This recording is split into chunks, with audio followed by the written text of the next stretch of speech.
Langkah pertama dalam merakit, yaitu memasang power supply terlebih dahulu. Power supply adalah salah satu komponen perangkat keras yang berperan sebagai penyedia listrik dan daya yang digunakan untuk menyalakan komputer dan perangkat lainnya. Salah satu bagian terpenting pada komputer, SIR, dan perangkat elektronik lainnya. Tanpanya, komponen lain dari perangkat tidak akan berfungsi dengan baik. Nah, berikut ini adalah beberapa hal yang bisa dilakukan power supply selain menjadi tenaga listrik dan daya perangkat elektronik, mengubah arus tegangan listrik agar tidak melebihi batas maksimal perangkat, menjadi daya cadangan dalam bentuk baterai. Contoh dari fungsi ini adalah apps yang dibuat untuk mencegah listrik mati mendadak saat suplai energi terhenti. Power supply terletak pada casing komputer bagian belakang, dengan bentuknya yang kotak dengan kabel menjulur keluar, dan ujung kabelnya terdapat konektor. Setelah memasang power supply, selanjutnya masang motherboard, salah satu komponen paling penting pada perangkat komputer. Mainboard atau motherboard merupakan perangkat keras komputer yang berfungsi sebagai tempat memasang semua hardware yang ada pada komputer. Di PC, motherboard dipasang di sisi casing melalui skrup kecil. Langkah selanjutnya yaitu memasang prosesor. Prosesor terletak di dalam komputer dan terpasang pada motherboard. Fungsi prosesor adalah untuk memproses seluruh kegiatan yang dilakukan oleh komputer maupun laptop. Setelah itu memasang kipas pendingin. Kipas pendingin adalah alat untuk menjaga temperatur di dalam selubung komputer pribadi Anda.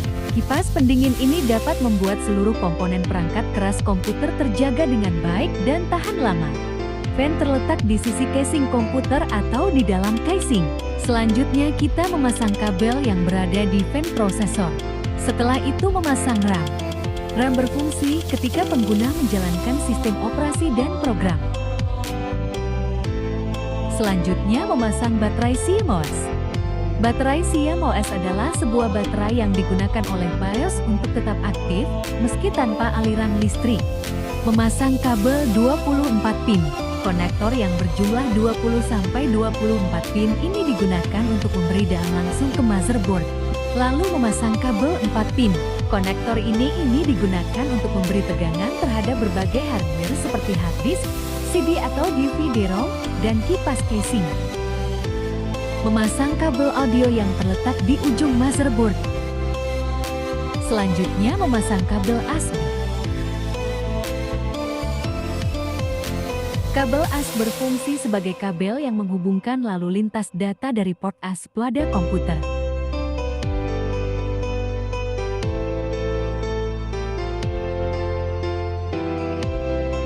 Memasang kabel speaker. Kabel speaker berfungsi sebagai kabel yang menghubungkan audio pada komputer pada sebuah alat sounds. Lalu memasang kabel front panel.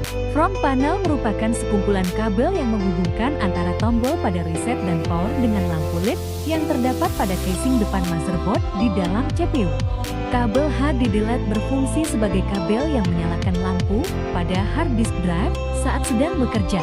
Kabel reset SW berfungsi sebagai kabel yang menghubungkan dengan tombol restart di chassis. Kabel power SW berfungsi sebagai kabel yang menghubungkan tombol power di chassis. Lalu memasang hard disk dan letakkan kiri. Fungsi hard disk sangat vital sebagai tempat menyimpan segala macam data, file, serta dokumen virtual seperti DAC, PDF, MP3, dan lain-lain. Dengan fungsi hard disk dalam menyimpan berbagai file tersebut, maka bisa dibilang hard disk adalah nyawa bagi seorang pengguna dalam komputernya. Setelah memasang hard disk selanjutnya, kita memasang kabel SATA. SATA kabel digunakan untuk menghubungkan perangkat penyimpanan seperti HDD, CD-ROM, DVD-ROM, dan D02. Dirancang khusus untuk mengurangi kekacauan kabel dan memperbaiki sistem. Sebelum lanjut gua mau kasih tahu ke kalian kita juga jualan harddisk, RAM, power supply, laptop, CPU, prosesor dan spare part lainnya. Kita juga bisa menginstalkan game sesuai request kalian. Ada GTA, PES, Naruto. Langsung hubungi No di bawah ini.